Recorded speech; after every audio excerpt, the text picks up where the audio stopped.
उस युग में, उस एरा में पहुंच गए हैं। तो इसका लोकार्पण जो है वो 22 फरवरी 2026 को 11 बजे माननीय महाशय राजीव जी गुलाटी, यहाँ मैं कह दूं कि इस पूरे व्यय को उन्होंने अपने ऊपर लिया, मुफ्त हस्त से दान दे करके।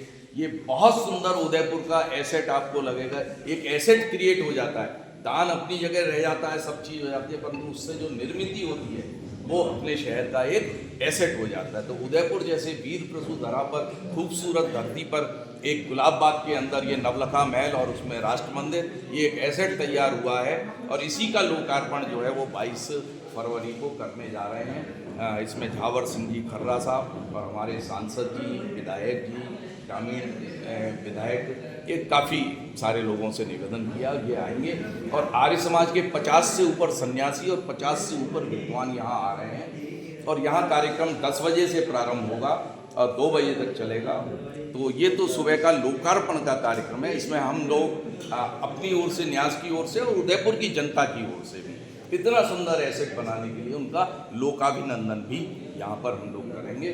तो आप लोगों के माध्यम से मैं जन जन तक ये सूचना पहुंचाना चाहता हूं। दूसरा, उसी दिन शाम को, एक शाम महर्षि दयानंद के नाम से 3 घंटे का एक बहुत सुंदर रसमय कार्यक्रम है जिसमें भजन भी होंगे, एक बहुत सुंदर नाटक होगा सत्यार्थ प्रकाश की शिक्षाओं पर। और दूसरे दिन 23 तारीख को स्वामी श्रद्धानंद जी महाराज का ये 100वां बलिदान वर्ष है, तो उस अवसर पर वो सारा उनको डेडिकेटेड होगा। आपसे अनुरोध है कि इस कार्यक्रम में आइए, हम आपको आमंत्रित करते हैं। हो सकता है हम आप तक न पहुंच पाएँ, परंतु इन साथियों के, इस चैनल्स के इनवाइट के माध्यम से मैं सबको निवेदन हाथ जोड़ के करना चाहता हूं कि इन 2 कार्यक्रमों में, 2 दिन के कार्यक्रम में, द्विदिवसीय कार्यक्रम में आप लोग सब जरूर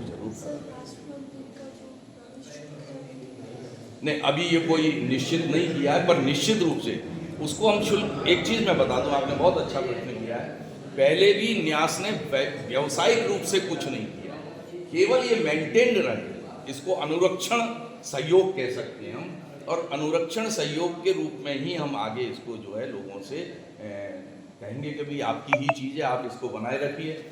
इस सब से जो मेंटेन होगा तो 10 साल बाद, 20 साल बाद भी आपको लगेगा कि ये उतना ही सुंदर है। आपने नई पीढ़ी में और बच्चों में राष्ट्र प्रेम और अध्यात्म की बात करी, तो नवलखा महल की क्या व्यवस्था है स्कूल के बच्चों को देखने की? जी बिल्कुल, स्कूल के जो बच्चे हैं, अगर उनके टीचर अपने लेटर हेड पे हमको लिख के भेजते हैं, चाहे 100 बच्चे हों, 50 बच्चे हों, 400 बच्चे हों, हम उनको निःशुल्क दिखाते हैं। और स्वागत है, आपके माध्यम से बहुत बढ़िया प्रश्न किया।